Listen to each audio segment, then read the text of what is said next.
Minuit. Veillez donc, car vous ne savez quand viendra le Maître, ou au milieu de la nuit. Marc 13, 35. Au milieu de la nuit, il y eut un cri. Voici l'époux, sortez à sa rencontre. L'époux arriva. Les vierges qui étaient prêtes entrèrent avec lui au festin de noces, et la porte fut fermée. Matthieu 25, 6 à 10. Minuit. C'est l'heure tant attendue des chrétiens.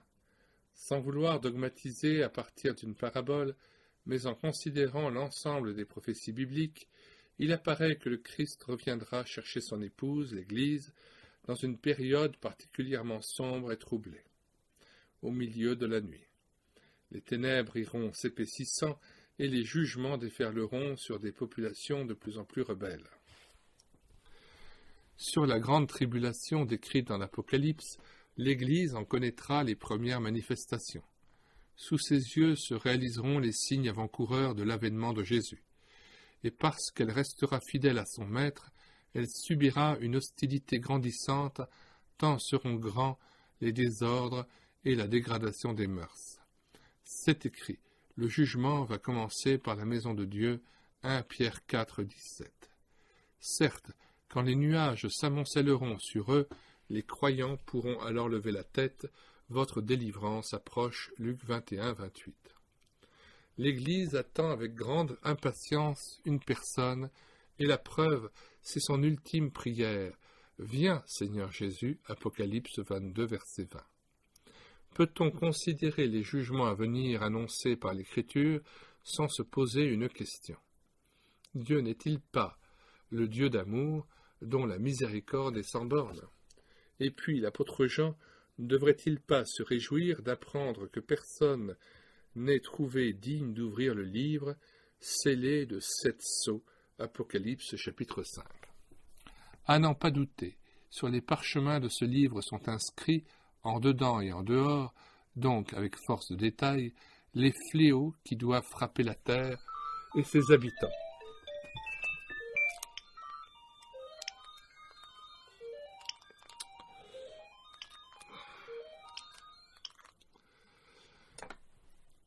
Excusez-moi. Les fléaux qui doivent frapper la terre et ses habitants, c'est ce qui ressort du chapitre 6 de l'Apocalypse, lorsque les sceaux sont ouverts. Au lieu de s'exclamer « Tant mieux si ce livre reste fermé », l'apôtre pleure abondamment. Pourquoi donc? Parce que le plus grand malheur serait que l'humanité, en restant impunie, empêche ou retarde l'avènement du roi des rois. Le Christ n'entrera dans son règne que lorsque toute hostilité sera définitivement brisée. La terre a grandement besoin d'un jugement qui mette fin au désordre et à l'injustice qui triomphe. Savez-vous que, premièrement, la création se réjouit dans la perspective de ce jugement, que les cieux se réjouissent et que la terre soit dans l'allégresse, que la mer retentisse avec tout ce qui la remplit, que la campagne exulte avec tout ce qui s'y trouve, que tous les arbres des forêts lancent des acclamations devant l'Éternel, car il vient pour juger la terre. Il jugera le monde avec justice et les peuples selon sa fidélité. Psaume 96, 11 à 13, 98, 7 à 9. Petit b. Les justes sous l'ancienne alliance réclamaient avec force ce jugement. Lève-toi, ô Dieu, juge la terre, car tu as un jugement, tu as un héritage dans toutes les nations. Psaume 82, verset 8. C. Jésus le décrit comme inévitable. Ces choses doivent arriver. Matthieu 24, verset 6. D. Les martyrs de la grande tribulation supplient. Jusques à quand tardes-tu à faire justice et à venger notre sang sur les habitants de la terre? Apocalypse 6, 10. Les élus dans le ciel applaudissent en voyant la terre enfin châtiée. Alléluia! Le salut, la gloire et la puissance sont à notre Dieu, parce que ses jugements sont véritables et justes. Apocalypse 19, 1 à 2. Les constatations qui précèdent étonnamment beaucoup, les constatations qui précèdent étonneront beaucoup, car il est difficile d'accepter sans frémir que de tels châtiments soient infligés à des multitudes apparemment innocentes? Peut-on crier Alléluia et se réjouir quand s'abattent de terribles fléaux sur la terre? Sans doute la réponse est-elle difficile à donner, à moins qu'on ne pense à l'honneur de Dieu tant de fois bafoué, ainsi qu'aux innombrables victimes de la méchanceté des hommes. Quand nous serions encore perplexes, cessons nos pourquoi et entonnons le refrain des élus, tes jugements sont véritables et justes. C'est d'abord pour les siens que Jésus descendra du ciel, non pour juger les pécheurs, mais pour délivrer à jamais les croyants et les associer à sa gloire. Il enverra ses anges avec la trompette retentissante, et ils rassembleront ses élus des quatre vents, depuis une extrémité des cieux jusqu'à l'autre. Matthieu 21, 31. Alors de deux hommes qui seront dans un champ, l'un sera pris et l'autre laissé. De deux femmes qui moudront à la meule, l'une sera prise et l'autre laissée. Versets 40 à 41. L'apôtre Paul décrit ainsi cet événement. Le Seigneur lui-même, à un signal donné, descendra du ciel, et les morts en Christ ressusciteront en premier lieu. Ensuite, nous les vivants qui serons restés, nous serons enlevés ensemble avec eux dans les nuées, à la rencontre du Seigneur dans les airs, et ainsi nous serons toujours avec le Seigneur. Consolez-vous donc les uns les autres par ces paroles. 1 Thessaloniciens 4, 16 à 18. Cet enlèvement, tant attendu, est la joyeuse espérance de l'Église qui s'élancera au-devant de son époux dans les airs. Le rassemblement des croyants et la rencontre avec son chef ne peuvent avoir lieu sur la terre, car l'Église n'est pas de ce monde. Notre vocation est céleste, Hébreux 3, 1. Il est naturel que notre divin époux vienne arracher son Église à cette terre où elle est étrangère et voyageuse, afin de l'introduire pour toujours dans sa présence. Note tirée du Retour de Jésus-Christ de René Pache. Autre note de M. Adoul, il faut distinguer la venue du Christ descendant du ciel pour chercher son Église, sans doute avant la grande tribulation, et son apparition en gloire venant avec les rachetés pour juger les nations à la fin de la grande tribulation. Bien des chrétiens se demandent si l'enlèvement de l'Église précédera ou non les jugements de la grande tribulation.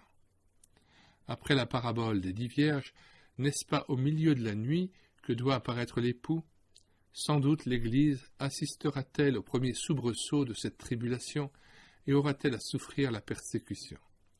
Cependant, il est impensable qu'elle ait à subir la colère de l'agneau, ainsi sont appelés les jugements de la grande tribulation, puisqu'elle attend son époux pour prendre part aux noces de l'agneau, Apocalypse 19, 7 à 9. À plusieurs reprises, le dernier livre de la Bible nous montre les rachetés dans le ciel, tandis que la terre subit de terribles châtiments, Apocalypse chapitre 5, 7, 14, 19. Comme Dieu mit jadis à l'abri les siens avant de frapper, Noé dans l'arche, Lot dans Tsoar, de même il retirera son Église de la terre avant de juger les nations. Quand donc aura lieu cet événement? C'est le secret de Dieu. Pour ce qui est du jour et de l'heure, personne ne les connaît, a dit Jésus, Matthieu 24, 36. L'important est donc de veiller pour être prêt lorsqu'il apparaîtra. Et maintenant, petits enfants, demeurez en lui, afin qu'au moment où il sera manifesté, nous ayons de l'assurance, et qu'à son avènement, nous n'ayons pas honte devant lui. 1 Jean 2, 28. Nous devons être prêts pour 3 raisons au moins. D'abord parce qu'il viendra sans avertir, comme un voleur. Sachez-le bien, si le maître de la maison savait à quelle veille de la nuit le voleur doit venir, il veillerait et ne laisserait pas percer sa maison. C'est pourquoi vous aussi tenez-vous prêts, car le Fils de l'homme viendra à l'heure où vous n'y penserez pas. Matthieu 24, 43, 44. Deuxièmement, ensuite, parce qu'il viendra comme l'éclair, donc soudainement. En effet, comme l'éclair resplendit et brille d'une extrémité du ciel à l'autre, ainsi sera le Fils de l'homme en son jour. Luc 17, 24. Une autre bonne raison pour se tenir sur ses gardes. Troisièmement, enfin, il viendra comme un filet, ce qui suggère l'idée d'un tri. Prenez garde à vous-même de craindre que vos cœurs ne s'apesantissent par les excès ou l'ivrognerie et par les soucis de la vie, et que ce jour ne fonde sur vous à l'improviste comme un filet, car il viendra sur tous ceux qui habitent la surface de toute la terre. Veillez donc et priez en tout temps, afin que vous ayez la force d'échapper à tout ce qui doit arriver, et de paraître debout devant le Fils de l'homme. Luc 21, 34-36. Le filet s'abattra sur les rebelles et les retiendra dans ses mailles, tandis que les élus auront la force d'échapper. N'oublions pas qu'en ce jour-là, l'un sera pris et l'autre laissé. Avec cette dernière pensée, interrogeons-nous sérieusement, puisque le Christ peut paraître d'un moment à l'autre. Me suis-je abandonné au Seigneur pour recevoir son pardon et vivre à sa gloire? Suis-je vraiment vigilant, persévérant dans la foi et dans la prière, etc. Nous ne pourrions mieux terminer ce chapitre qu'en citant les paroles de l'Écriture. C'est pourquoi, frères, efforcez-vous d'autant plus d'affermir votre vocation et votre élection. En le faisant, vous ne broncherez jamais. C'est ainsi que vous sera largement accordée l'entrée dans le royaume éternel de notre Seigneur et Sauveur Jésus-Christ. 2 Pierre 1, 10 à 11. Le moment de mon départ approche. J'ai combattu le bon combat, j'ai achevé la course, j'ai gardé la foi. Désormais, la couronne de justice m'est réservée. Le Seigneur, le juste juge, me la donnera en ce jour-là, et non seulement à moi, mais à tous ceux qui auront aimé son apparition. 2 Timothée 4, 6 à 8. À celui qui peut vous préserver de toute chute et vous faire paraître devant sa gloire, irréprochable dans l'allégresse, à Dieu seul, notre Sauveur, par Jésus-Christ, notre Seigneur, soit gloire, majesté, force et autorité, dès avant tous les temps, maintenant et dans tous les siècles. Amen. Jude 24, 25. Paix à vous tous qui êtes en Christ. 1 Pierre 5, 14. Question. Êtes-vous parmi ceux qui attendent le Seigneur et qui aiment son apparition? La pensée du retour de Jésus vous procure-t-elle de la joie ou de la crainte? Pouvez-vous vous associer à la prière de l'Église? Viens, Seigneur Jésus. Sinon, pourquoi? Troisièmement, voudriez-vous demander à votre Seigneur qu'il renouvelle votre vie intérieure et vous donne de l'attendre dans la vigilance et la passion pour sa gloire?